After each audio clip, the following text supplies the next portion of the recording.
So that's so cool that you have some of these funds putting together to buy all these different assets to go through that process. As one big thing for the shred method is you essentially are using your HELOC as a checking account. And this is one thing I really had to, if you're used to using your just a traditional checking account to funnel money through, it's one thing that you kind of have to have a mindset shift on.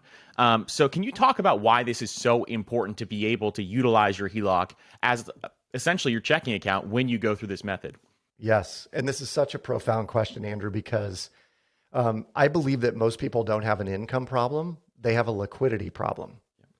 And what I mean by that is the income problem for most people is not there because whatever they've bought, whatever they've acquired, the payments that they're making, they can afford the payments, but they don't have the liquidity to blast away the debt or to invest in lump sums. And so what we're really trying to do is we're trying to get to a point where people have liquidity sufficient that they can do the kind of investments that we're talking about. And by and large, the challenge for most consumers is that they have paymented themselves into a corner. So they can afford their payment, but only up to whatever their income is. And then, they got to wait till Friday to get paid again to go do anything with it.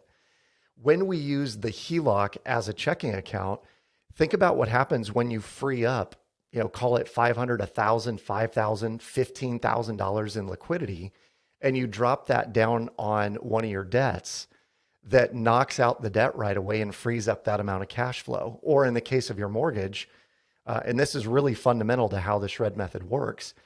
If you were to buy a home and you make payment one, as well as I know, and many of your listeners probably do as well, that the lion's share of the interest that you're paying on your mortgage is up front. It's the way that the mortgage is built, right?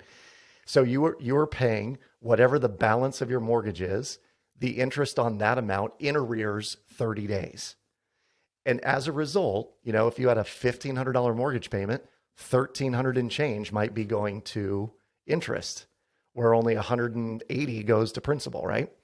But if you dropped $5,000 or $10,000 or $15,000 down on that mortgage right away, you would skip from payment one all the way down to payment, let's say 47 or 62.